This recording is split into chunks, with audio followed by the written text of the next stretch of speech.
Hey there, buddy. CFL Jim here with my Week 15 recap. A little short week for us, but still an exciting one. What a dog city. Let's get into it.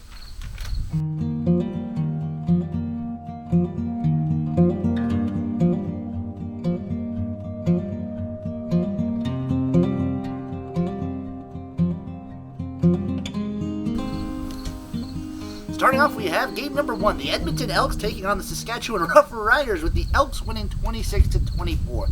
A main theme of mine going into this week was what teams would do when faced with pressure, or lack thereof. And this was the perfect example to start off the week. The Elks have no pressure whatsoever. They're not making the playoffs. They're not making the postseason. They're bottom of their division. They're just not doing nothing. They can play free. They can play loose. They can think about next year because they signed Corn Dog Taylor Cornelius to a new 2-year contract.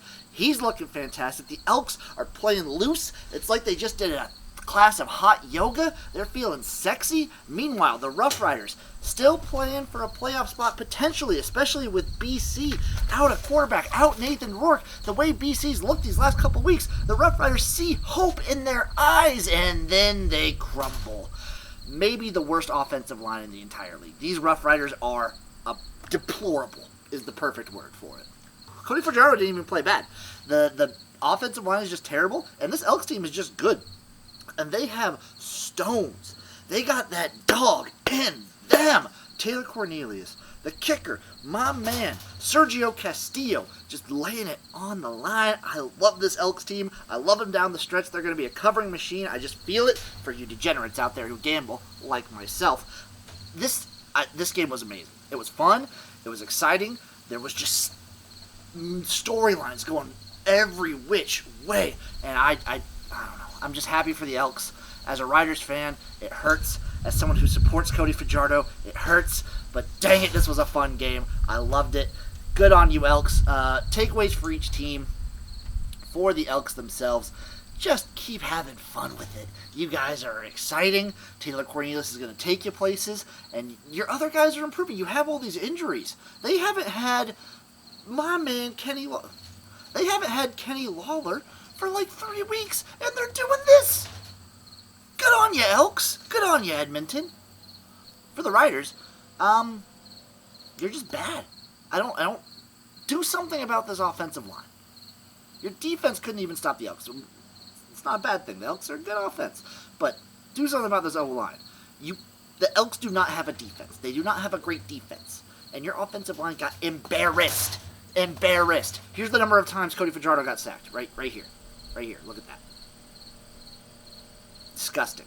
Disgusting. Disgusting. Gross.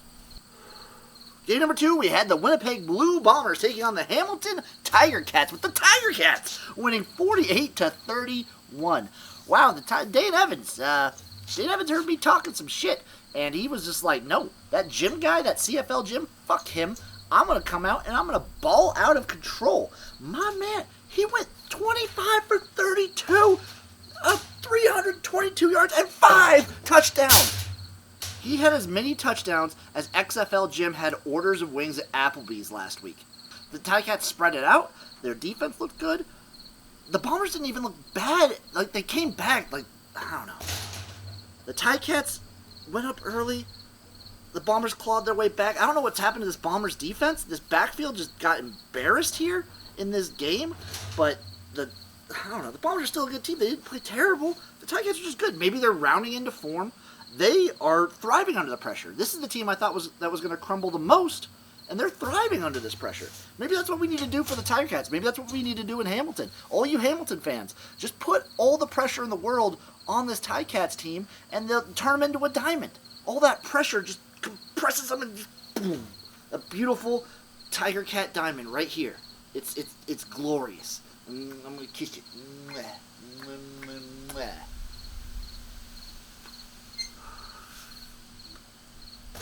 Again, another great game, another upset. The Dogs were feasting. Fantastic stuff. Takeaways for each team. For the Tigercats, rounding into form. You guys are looking good. If you can keep this energy going into the next, 3-4 weeks, you guys are going to be good. You're heating up at the right moment. If you can keep this up, you are heating up at the moment you want to. You might make a playoff run. That would be something fantastical. I'm rooting for you guys. I like the city of Hamilton. I want them to do good. Go grab it. It's in your grasp. For Winnipeg. I don't know. Do better. Damn it. The defensive backs. Fix your defensive backfield. Fix something. Guys, just 2 losses is hard to complain about, but man, other teams, they're looking to get up. Like, this is the most wide open I can see the Grey Cup being. Last year, it was basically Winnipeg. This year, I thought it was Winnipeg going in, but man, I'm excited.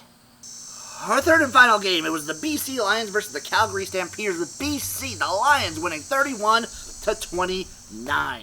Oh boy! This is a way to cap off a weekend here, wasn't it, folks? The Lions. Vernon Adams, way better for them. Way better for them until Nathan Rourke gets back. He is the guy.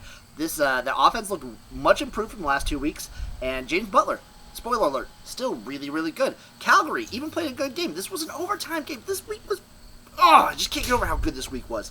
But yeah, BC Lions offense back. They're back. They're good. They're good. Just blah blah blah blah blah blah blah.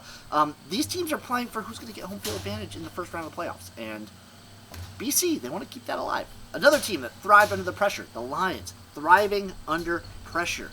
You love it. You love to see it. Calgary, this offense is still fun. I still think Jake Maher's your guy. I can't. Maybe you're just getting wild.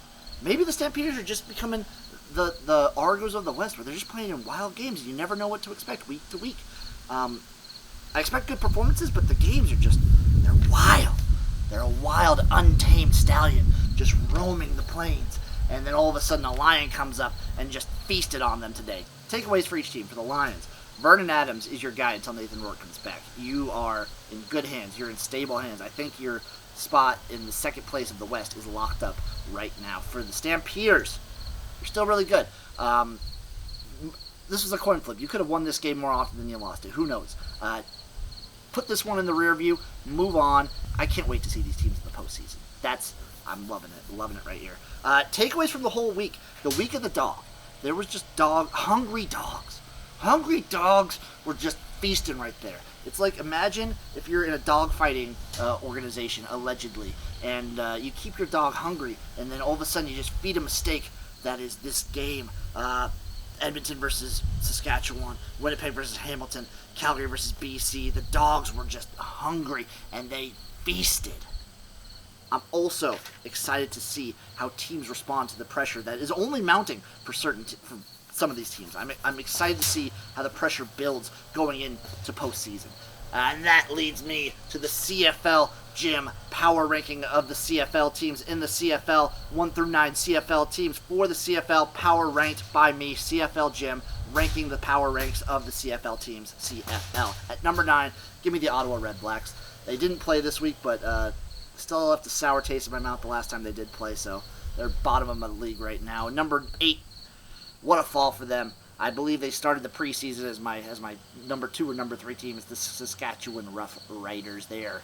That offensive line is the worst offensive line in this entire league. Number 7, give me the Edmonton Elks. It was hard to move them, but dang it, they're fun. Dang it, they're fun. I would have had them 6, but, number 6, the Hamilton Tigercats, they jumped up to number 6. They beat the number 1 team. You can't fault a team for just winning. And the Ticats got that beautiful win against a great team. Number 5, give me the Alouettes. I just don't know what to think of this team. They're complete chaos. They're like the big question mark. I don't know. They're a random. They're a slot machine. Number 4, give me the Calgary Stampeders. You're still in a good spot. You're still one of the top 4 teams. You're good. It's these 4 teams are at this point neck and neck. Number 3, give me the BC Lions. With Vernon Adams, I'm full confident now that this team is really good again, and maybe not. They're obviously not at the Nathan Rourke levels, but they're like right here. And at number 2, you beat the Toronto Argonauts, another team that didn't play this week, but they've looked amazing the last couple weeks we've seen them, and I like this Argos team a lot. Number 1, give me the Winnipeg Blue Bombers. Yes, they lost. Yes, a little disappointing, but man, this team is good, and I can't unseat them. Just after 2 losses on the entire season so far. This team's still really, really, really good.